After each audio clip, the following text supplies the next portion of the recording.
Welcome back to my YouTube channel. Friends, ಇವತ್ತು ಪಾಲಕ್ ಪನ್ನೀರ್ನ ನಿಮ್ಮ ಹತ್ರ ಶೇರ್ ಮಾಡ್ಕೊಳ್ತಾ ಇದ್ದೀನಿ. ಇಲ್ಲಿ ನಾನೊಂದು ಬಾಣಲಿ ಇಟ್ಟಿದ್ದೀನಿ. ಈ ಬಾಣಲಿಗೆ ಸ್ವಲ್ಪ ಆಯಿಲ್, ಅಂದರೆ ಒಂದು 4 ಟೇಬಲ್ ಸ್ಪೂನ್ ಆಯಿಲ್. ಇದಕ್ಕೆ ಕಡಿಮೆನೇ ಹಿಡಿಸುತ್ತೆ ಆಯಿಲ್. ಅದಕ್ಕೆ ಸ್ವಲ್ಪ ಅರ್ಧ ಟೀ ಸ್ಪೂನಷ್ಟು ಜೀರಿಗೆ ಸ್ವಲ್ಪ ಕಲರ್ ಚೇಂಜ್ ಆಗ್ತಿದ್ದಾಗೇನೆ ನಾನಿಲ್ಲಿ ಒಂದು ದೊಡ್ಡ ಗೆಡ್ಡೆ ಬೆಳ್ಳುಳ್ಳಿ ಹಾಕಿದ್ದೀನಿ. ಈ ಬೆಳ್ಳುಳ್ಳಿನ ನಾನು ಸಣ್ಣಗೆ ಸ್ಲೈಸಾಗಿ ಕಟ್ ಮಾಡಿದ್ದೀನಿ. ಇದನ್ನು ನಾವು ಎಷ್ಟು ಬೆಳ್ಳುಳ್ಳಿ ಹಾಕ್ತೀವೋ ಅಷ್ಟು ಟೇಸ್ಟಿಯಾಗಿ ಬರುತ್ತೆ.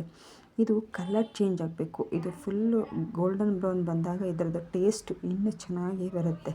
ಅದಕ್ಕೆ ಇದನ್ನು ಚೆನ್ನಾಗಿ ನಾವು ಫ್ರೈ ಮಾಡ್ಕೋಬೇಕು. ಇದು ಫ್ರೈ ಆದ ತಕ್ಷಣ ಒಂದು ಸಣ್ಣ ಗೆಡ್ಡೆ, ಒಂದು ಸಣ್ಣದು ಒಂದು ಈರುಳ್ಳಿನ ನಾನು ಸ್ಲೈಸಾಗಿ, ಅಂದರೆ ಸಣ್ಣಕ್ಕೆ ಹೆಚ್ಚಿಲ್ಲ, ಇದನ್ನು ಸ್ಲೈಸ್ ರೀತಿ ಕಟ್ ಮಾಡ್ಕೊಂಡಿದ್ದೀನಿ. ಇವಾಗ ಇದನ್ನು ಸ್ವಲ್ಪ ಫ್ರೈ ಮಾಡ್ಕೋಬೇಕು. ಇದನ್ನು ತುಂಬ ಫ್ರೈ ಮಾಡಬೇಕಂತ ಏನಿಲ್ಲ, ಇದು ಕಲರ್ ಚೇಂಜ್ ಆಗಬೇಕಷ್ಟೇ. ಇದನ್ನು ನಾವಿವಾಗ ಫ್ರೈ ಮಾಡ್ಕೊಳ್ಳೋಣ.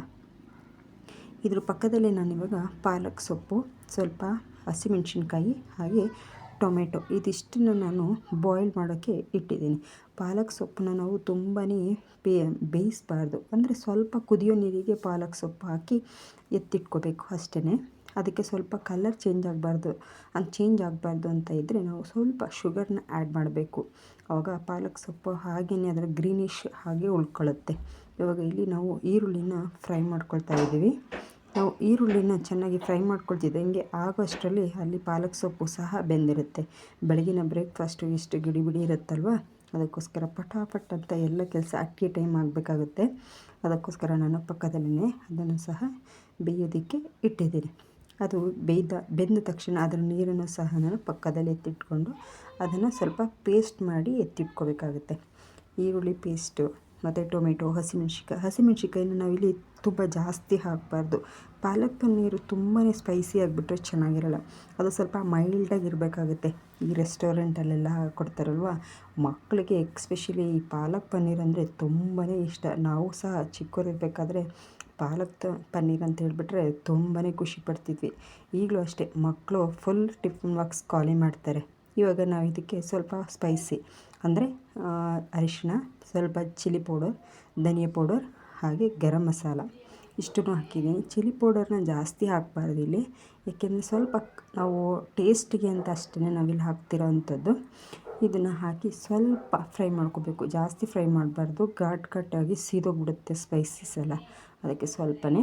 ಹಾಗೆ ಇಲ್ಲಿ ನಾನು 200 ಗ್ರಾಮಷ್ಟು ಪನ್ನೀರ್ ತೊಗೊಂಡಿದ್ದೀನಿ. ನಂದಿನಿ ಪನ್ನೀರು, ನಮಗೆ ಅದೇ ಇಷ್ಟ ಆಗುತ್ತೆ. ಅದನ್ನು ಕ್ಯೂಬ್ ರೀತಿ ಕಟ್ ಮಾಡಿ ಈ ಮಸಾಲೆ ಜೊತೆಗೆ ಆ್ಯಡ್ ಮಾಡ್ತಾಯಿದ್ದೀನಿ. ಇದಕ್ಕೆ ಸ್ವಲ್ಪ ಸಾಲ್ಟು ಸಹ ನಾನು ಇನ್ಕ್ಲೂಡ್ ಮಾಡಿದ್ದೀನಿ.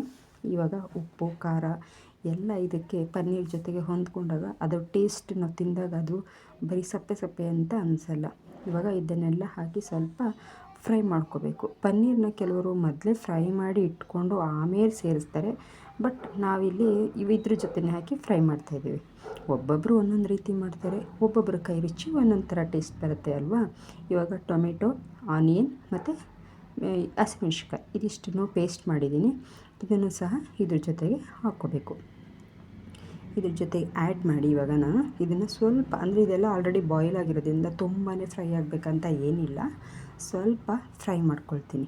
ಇದನ್ನು ಇದ್ರ ಜೊತೆಗೆ ಹೊಂದ್ಕೊಳ್ಳೋ ಥರ ಅಷ್ಟೇ. ಇದನ್ನು ಫ್ರೈ ಆಗ್ತಿದ್ದಂಗೆ ನಾವಿವಾಗ ಪಾಲಕ್ ಸೊಪ್ಪು ಸಹ ಬೇಯಿಸಿಟ್ಟಿರ್ತೀವಲ್ಲ, ನೋಡಿ ಕಲರ್ ಎಷ್ಟು ಚೆನ್ನಾಗಿದೆ ಅಂತ. ಇದನ್ನು ಸಹ ಇದ್ರ ಜೊತೆಗೆ ಆ್ಯಡ್ ಮಾಡ್ತೀನಿ. ಹೀಗೆ ನಾವು ಸ್ವಲ್ಪ ಸಕ್ಕರೆನ ಹಾಕೋದ್ರಿಂದ ಇದ್ರ ಕಲರು ಯಾವುದೇ ಕಾರಣಕ್ಕೂ ಚೇಂಜ್ ಆಗೋಲ್ಲ. ಹಾಗೆ ಪಾಲಕ್ ಸೊಪ್ಪನ್ನ ತುಂಬ ಬೇಯಿಸಬಾರ್ದು. ಬಿಸಿ ನೀರಿಗೆ ಹಾಕಿ ಒಂದು 2 ಮಿನಿಟ್ಸ್ ಅಷ್ಟೇ ಹಾಕಿಬಿಟ್ಟು ತೆಗೆದಿಟ್ಕೊಳ್ಬೇಕು. ಆವಾಗ ಸ್ವಲ್ಪ ತಣ್ಣೀರನ್ನ ಆ್ಯಡ್ ಮಾಡಬೇಕು.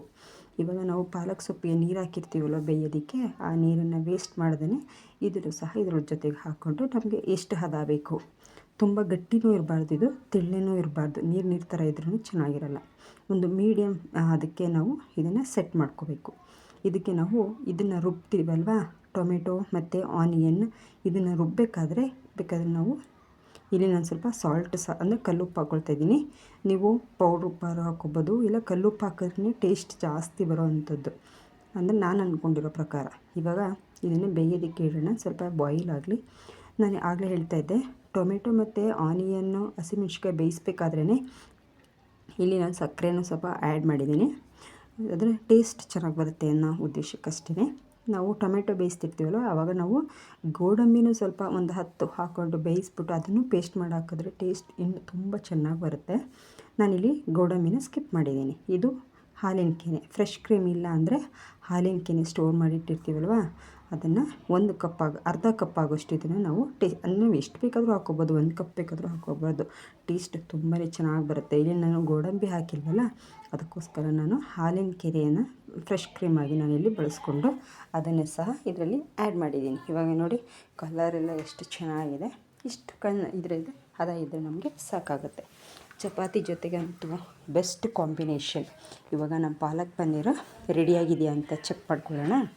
ಇವಾಗ ಪಾಲಕ್ ಪನ್ನೀರ್ ಅದು ತುಂಬ ಕುದಿಸ್ಬಾರ್ದು, ಸ್ವಲ್ಪ ಅದು ಉಪ್ಪು ಖಾರ ಹಿಡೀಲಿ ಅನ್ನೋ ಉದ್ದೇಶಕ್ಕಷ್ಟೇ ಒಂದು 5 ಮಿನಿಟ್ಸ್ ಮುಚ್ಚಿಟ್ಟಿದ್ದು. ಇದನ್ನು ಇವಾಗ ಸ್ವಲ್ಪ ಫ್ರೈ ಅಂದರೆ ತಿರುಗಿಸಿ ಎಲ್ಲ ಹೊಂದ್ಕೊಂಡಿದೆಯಾ ಅಂತ ಚೆಕ್ ಮಾಡಿ, ಉಪ್ಪು ಎಲ್ಲ ಕರೆಕ್ಟಾಗಿದೆಯಾ ಅಂತ ಒಂದು ಸಲ ಚೆಕ್ ಮಾಡಿದ್ರೆ ಪಾಲಕ್ ಪನ್ನೀರ್ ರೆಡಿ ಆಗಿಬಿಡುತ್ತೆ. ಬೆಳಗಿನ ಬ್ರೇಕ್ಫಾಸ್ಟ್ಗೆ ಇದು ಮಕ್ಕಳಿಗಂತೂ ಪಾಲಕ್ ಪನ್ನೀರ್ ಆಗಿದೆ ಅಂದರೆ ಸಾಕು, ರೆಡಿಯಾಗಿ ಕೂತ್ಬಿಡ್ತಾರೆ ತಿನ್ನೋದಕ್ಕೆ. ಇದನ್ನ ಬಾಕ್ಸ್ಗೆ ಹಾಕಿ ಕಳಿಸಿದ್ರೂ ಸಹ ಎಲ್ಲ ಖಾಲಿ ಮಾಡಿ ಬರ್ತಾರೆ. ನಮ್ಮ ಚಪಾತಿ ವಿತ್ ಪಾಲಕ್ ಪನ್ನೀರ್ ರೆಡಿಯಾಗಿದೆ. ನೀವು ಒಂದು ಸಲ ಟ್ರೈ ಮಾಡಿ ಈ ಟೇಸ್ಟ್ ಹೇಗಿತ್ತು ಅಂತ ಹೇಳಿ.